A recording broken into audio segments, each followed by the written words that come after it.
Hello, welcome to the Sport Life YouTube channel. My name is Kevin Ward. Let's get right into the video.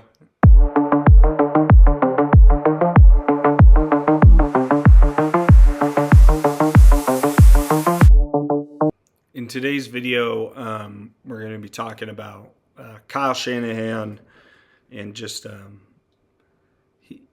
kind of the path that he's on.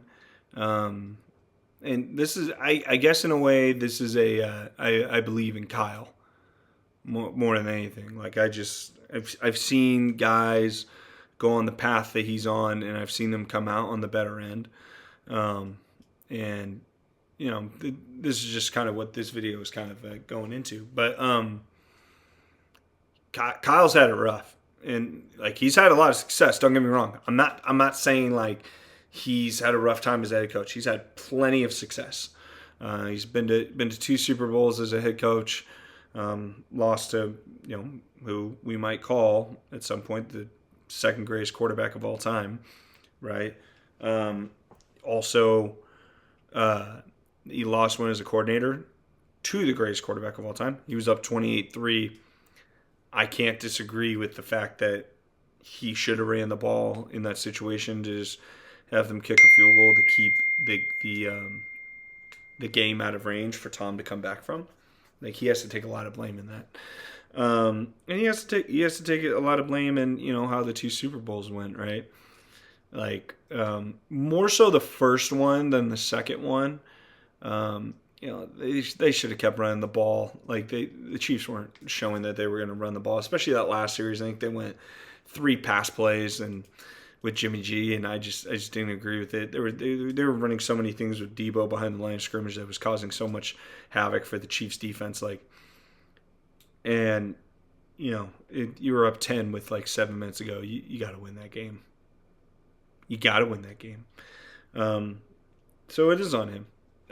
The second one, you had the more talented team. Yeah. I don't know how much I want to put it on him. You got to hang the overtime rule thing on him. That's for sure. You better know the damn overtime rules. I'm sorry, that's inexcusable. And again, that's just coming from a couch potato GM, but like you should know the damn rule. But like you watch that game, right? Like McCaffrey fumbles on a drive that they're marching on the Chiefs. Like they're going to score points. Field goal, feeling like it's going to be a touchdown, just how that drive's looking. He fumbles. He was your most reliable player. And then,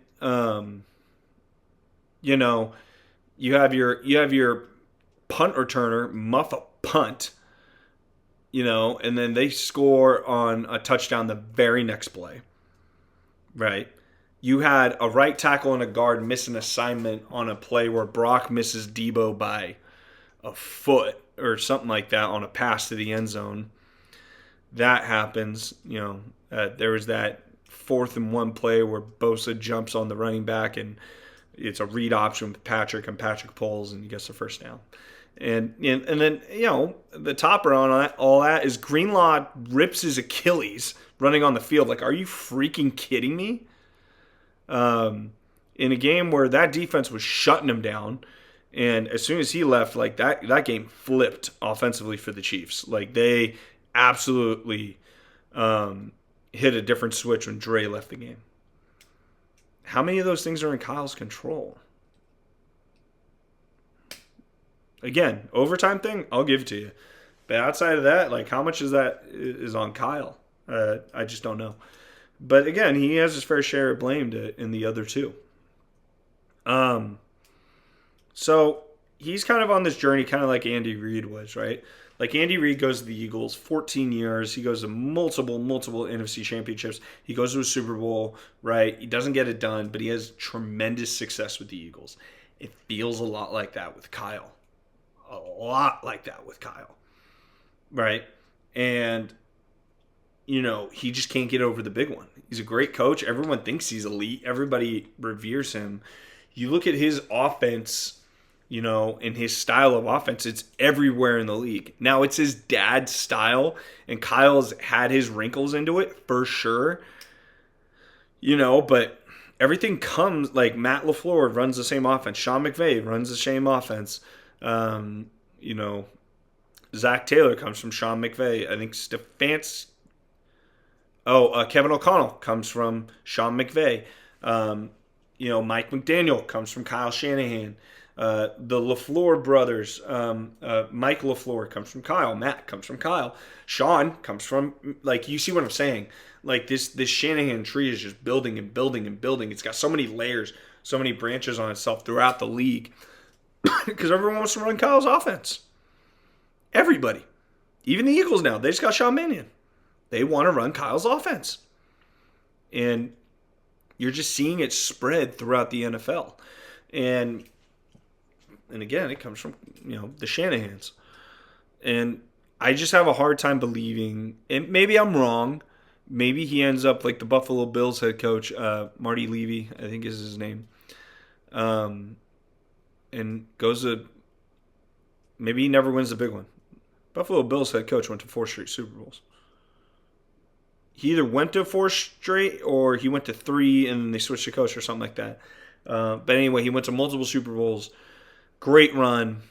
Never got it done. And you were just like, how'd they never get it done? Etc. And so back to the Andy Reid part of it, right? Like, Andy does all these great things with the Eagles. He has 2 different eras. He has the McNabb era and then he has the Mike Vick era. Never gets it done.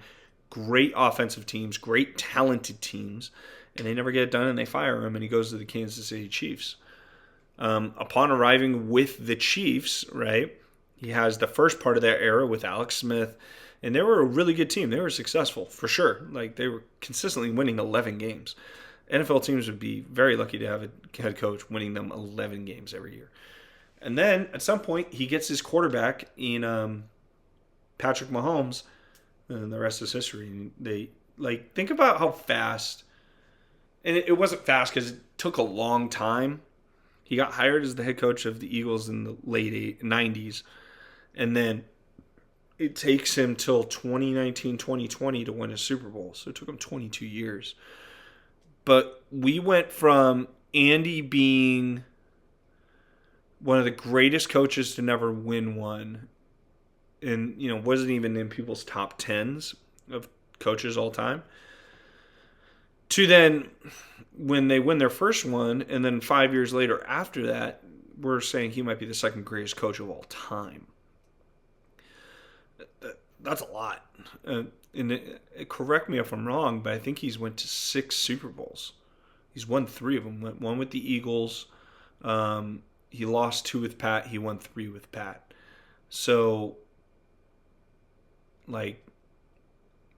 yeah. It's incredible, and his name absolutely deserves to be in the conversation with some of the greatest coaches of all time, and to be considered maybe the second greatest coach of all time. Some people want to say he's the best. I just have a hard time moving Belichick off that list. But anyway, he had to take this long road, and he had to take his lumps before he got it done. He did. Again, you're talking about 4 or more NFC Championship losses. You're talking about a Super Bowl loss to Tom. He lost an AFC Championship to Tom Brady the year before they won the Super Bowl. Like, he could just never get over the hump either, right? And Kyle's the same way. It's just like, damn, is he ever going to get over the freaking hump, man? And me personally, I'll say this about 49ers fans. 49er fans are absolutely wild sometimes. I don't understand.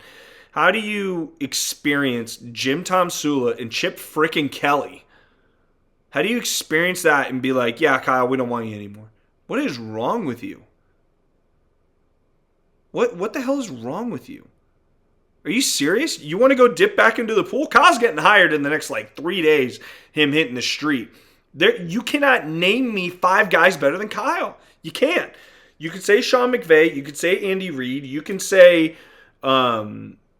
if you want to say Nick Sirianni, that's fine. I get it. He's got the ring. Can't argue with that. I personally wouldn't take Nick Sirianni over Kyle, but I understand if you want to say that. So again, you got Sean McVay, you got Andy Reid, you got Nick Sirianni. Am I missing it? If you want to say Mike McDonald, he's beaten Kyle. He's got the ring. Fine. So that's 4 guys. Me personally, there's no way you're taking Mike Tomlin over Kyle. Not right now. You're not taking John Harbaugh over Kyle. Personally, I don't think you're doing that. Like, think of another name that you're going to take over Kyle. Who? Nobody. I guess if you want to say Sean Payton, maybe. I'm not sure if I'm ready to say that yet. If you want to say that, fine. I gotta respect it. Because he's been more successful recently. I'm still trying to think of all the names in my head, and I really like. Good luck. Who the hell are you getting that's better? Throw me a name that's available that is out there that's going to be a better option than Kyle. Good freaking luck, right? And it's like before Jim and Chip, we had Jim. His worst season was 8-8. Him and Jed don't get along. They decide to part ways. Before that, it was Mike Nolan, Mike Singletary. It was a disaster. And so again, like you have Kyle, like you have the guy whose offense is littered throughout the NFL. It's the foundation of the modern NFL in terms of offenses. You want to get rid of this guy? Hell no. And so, as a Niners fan, like me personally, Kyle, I love you. I think you're a phenomenal head coach.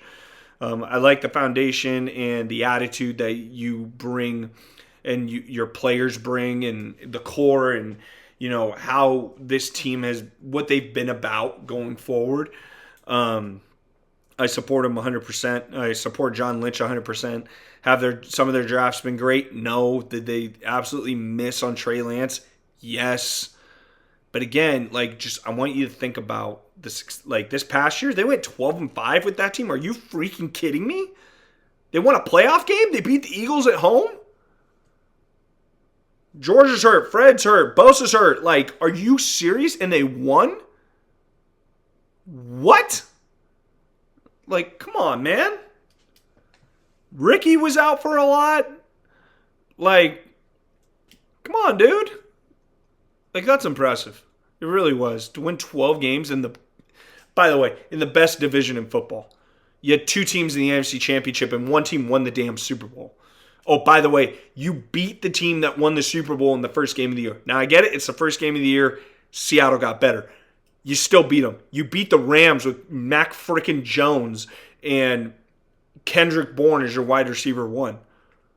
Like, give Kyle his goddamn credit. Yeah, I get a little animated because I just, like, some Niner fans just say the most ridiculous things. And I'm like, dude, you guys are so ungrateful. You guys have no idea. Or maybe your memory is just really short. And it's tough because I think for Niner fans, it's like we love to hold on to the 80s and that one championship in the 90s. You know, for people my age in this era, right, and even the era with Jim, like all we've known is heartache. 2011 NFC Championship, Kyle Williams fumbles the ball. Like that team, everybody was like, dude, we're going to the Super Bowl, especially when we just beat the Saints the game before in one of the great games of my life. Probably the best game I've ever seen in my life. You know, 2012, you know, we're 5 yards away from winning the damn thing. Don't give Frank Gore the ball. I don't understand that. I think it was like 3 straight pass plays of Michael Crabtree. So that one breaks your heart. Then literally the next year, the Seattle Seahawks, Richard Sherman tips the ball, interception, we lose in Seattle. That Seattle team wins the Super Bowl, right? It's funny, all 3 times we lose in the playoffs, those teams win the whole damn thing. And then you got Kyle.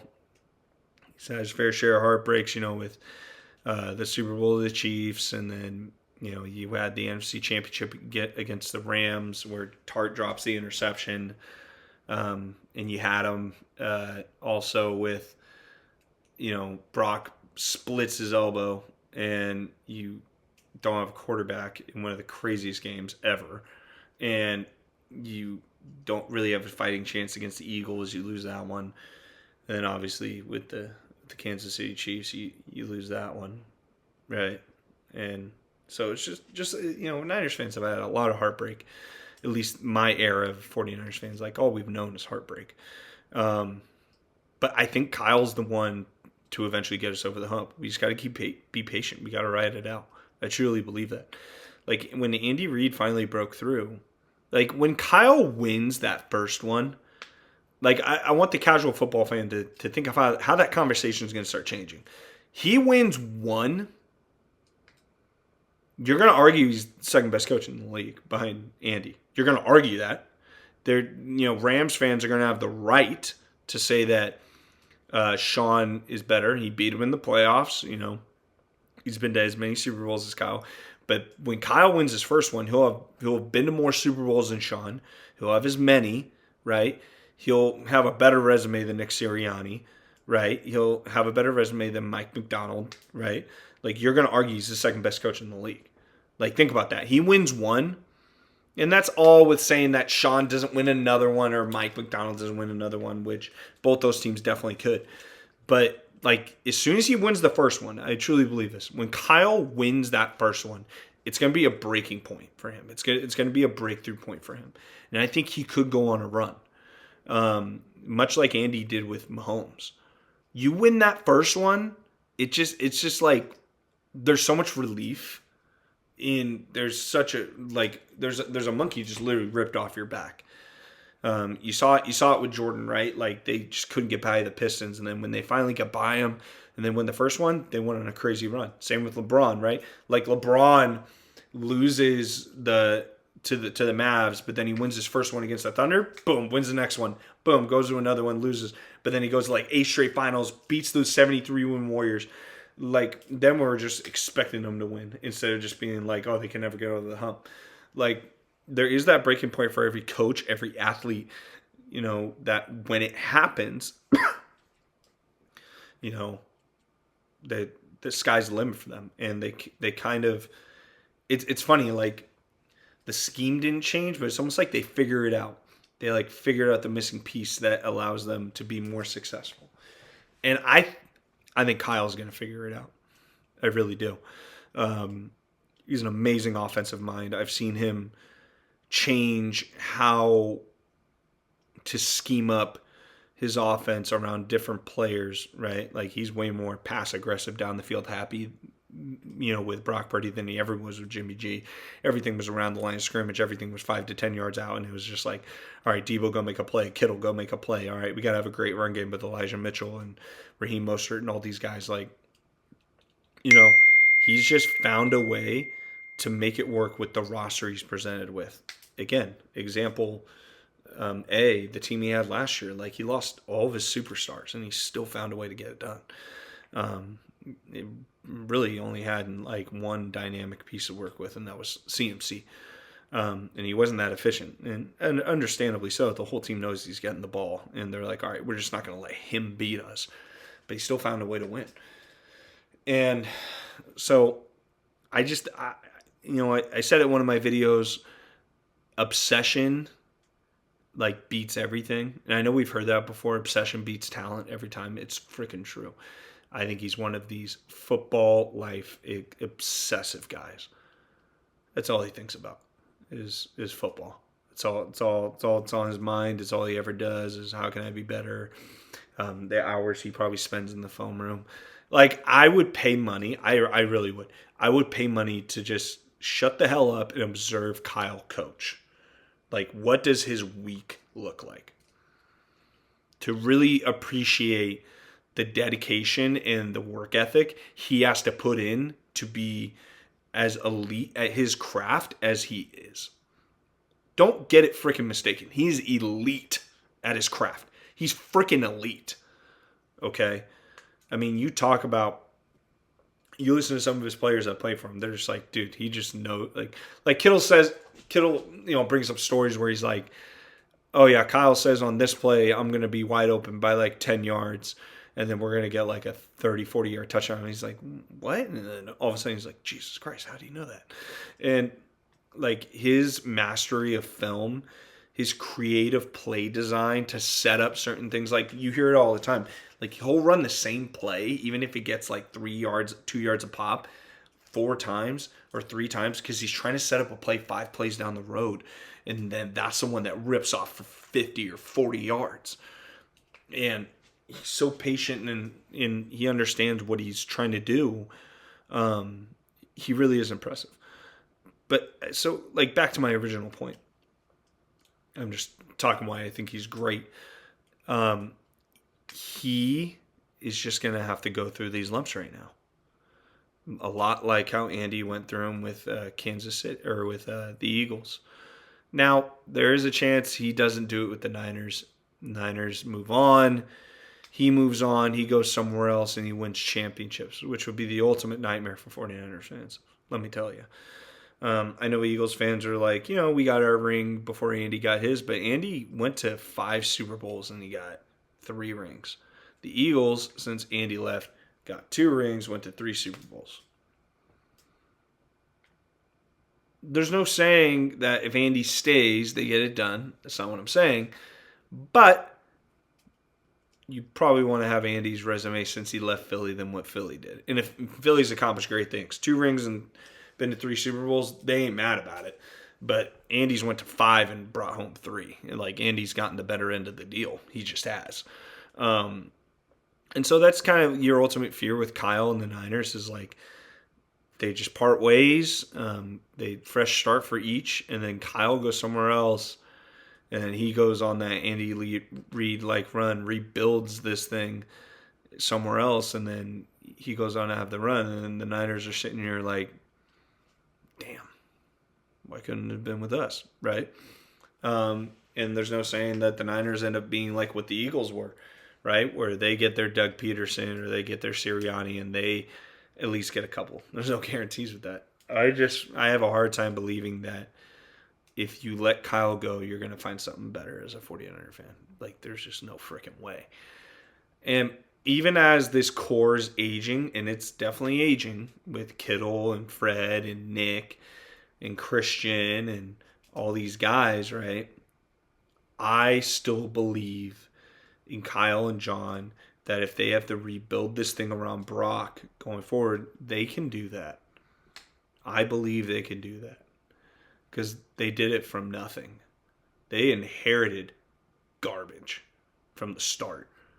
They had to draft George in the 5th round. They had to draft Fred in the 3rd round, Trey in the 5th round, Brock in the 7th round. Like, they didn't hit on all their first-round picks. The only one that they, like, there's 2 that you can say they hit on. I understand Ayuk with the contract thing is messy right now, but he was still a high and productive player for a first-round pick. He gave you 2,000-yard seasons, and you went to the Super Bowl, and you went to multiple NFC championships with him. That's a hit. But Nick Bosa, like, that was a can't-miss dude. Number 2 overall, like, that wasn't going to miss. You missed on Armstead. You missed on Kinlaw. You have to say you missed on McGlinchey. Didn't give him a second contract. Trey Lance, like, you did miss on a lot first, but I believe in how they want to build a football team. Like, I believe in the identity of what they both share from an identity standpoint, John and Kyle. That's why they're in lockstep together, and that's why they kind of see eye to eye for the most part. And yeah, like I said, I just believe in him. I believe in Kyle. I think he's on this Andy Reid kind of trajectory where he's just got to take his lumps. But I think before it's all said and done, I really believe this, before it's all said and done, Kyle's winning a Super Bowl. I just hope it's with us. There's no guarantees it's with us. There's no guarantees that he is going to win one. I'm just telling you, personally, I feel like Kyle Shanahan's going to win a Super Bowl. 100% believe that. I think he gets it fucking done. I believe in him as the coach. I believe in him as the person and how you want to build this thing going forward. So, one last plea to 49er fans. I know it's been tough. Trust me, I felt the heartache. But be patient with this guy. Don't be ungrateful or ungracious for what he has given us. And I get it. It's not a championship yet. And I want a mother effing championship. But I believe this is the man to get it done for us. And I believe in him going forward. All right. Thank you very much for watching the video. Hit like and subscribe. Drop a comment in the comments section. Debate with me. I hope everyone has a great day. See ya.